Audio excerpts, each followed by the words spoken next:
Europe 1, Mélanie Gomez.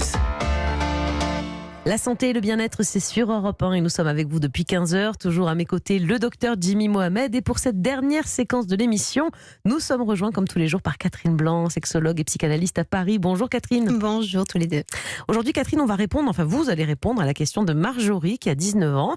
Elle nous a écrit la chose suivante: j'ai pris l'habitude de me masturber très régulièrement, jusqu'à 3 fois par jour. C'est devenu un besoin pour atténuer certaines angoisses, mais cela commence à m'inquiéter. Pourtant je suis en couple depuis 6 mois, mes rapports sexuels avec mon copain sont normaux. Alors comment expliquer, Catherine, qu'elle cherche comme ça 3 fois par jour à se masturber? Enfin, c'est pareil, non, alors qu'elle a un copain. Enfin, 3 fois par jour, c'est beaucoup quand même.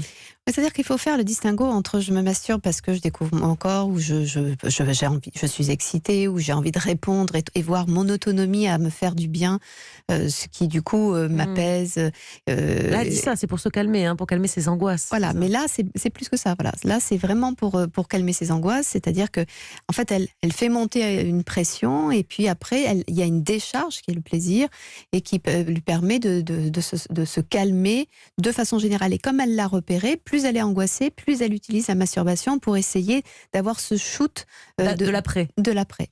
Et évidemment que du coup ça sort du cadre de la sexualité, puisque sa sexualité par ailleurs va bien et sa relation va très bien, mais ça pose moins la question de la sexualité à proprement parler que de son rapport à elle-même, à ses angoisses en général, et peut-être des angoisses liées au sujet de la sexualité, comme si elle avait peur que sa pulsion sexuelle soit envahissante, soit là, soit bouillonnante, et qu'il fallait la faire taire par le biais d'une masturbation répétitive. Jimmy ? Donc elle aurait deux sexualités, une sexualité on va dire normale ou normée, conventionnelle, et puis relationnelle. Voilà, ouais, relationnelle, et puis celle qui calme ses angoisses. Donc là on est proche de l'addiction en fait finalement, et ça pose problème. Là il faut peut-être consulter.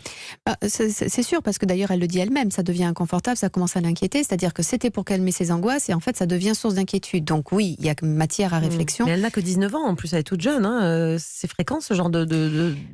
Parce que vous avez d'abord la masturbation démarre aux alentours de 2 ans et demi, 3 ans, c'est plus ou moins freiné à l'âge de 6 ans, 6-7 ans, au moment de l'âge de raison. Ça revient un peu à l'adolescence pour certains. Les femmes sont moins consommatrices, ou en tout cas plus culpabilisées quand elles consomment donc, de la masturbation.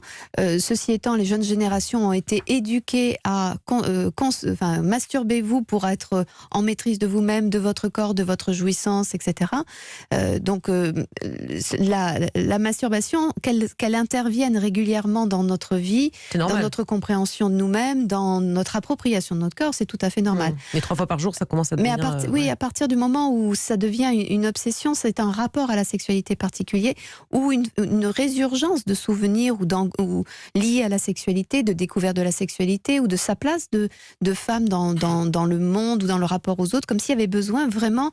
C'est comme la boulimie. Il y a le manger avec les autres et le plaisir du partage d'un repas, et puis il y a je mange toute seule la tête dans le frigo, et ceci en douce, jusqu'au moment où ce qui était une gourmandise cachée et amusante devient une boulimie extrêmement anxiogène, stressante, parce là, que c'est du même ordre en fait. Exactement.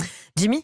Alors que l'orgasme qu'elle peut avoir avec son partenaire ou qu'elle peut avoir en étant seule, finalement c'est le même, il ne sera pas plus intense si elle est toute seule ou si elle est avec son compagnon, ça ne change pas grand-chose, c'est le chemin pris qui diffère. Ça peut être un orgasme différent dans le sens avec une montée plus nerveuse au niveau de l'excitation de la masturbation par rapport à une relation sexuelle, selon comment elle fait l'amour, bien sûr, qui peut être plus profonde, lente, parce que dans un processus, on n'est pas dans l'urgence normalement dans la relation sexuelle avec l'autre, c'est-à-dire qu'on va passer d'une position à une autre, on s'embrasse, tout n'est pas fixé essentiellement sur un clitoris qui est excité, bousculé jusqu'à ce qu'il exulte, alors que dans la masturbation ça peut être le cas. Donc ça peut être un ressenti très différent, plus tendu nerveusement d'un côté, et peut-être plus global, plus rond dans sa relation avec son homme. Ce que je ne veux pas dire, c'est que la masturbation ne serait pas bien, c'est pas du tout ce que je veux dire, ou moins bien. Qu'est-ce qu'on lui conseille alors ?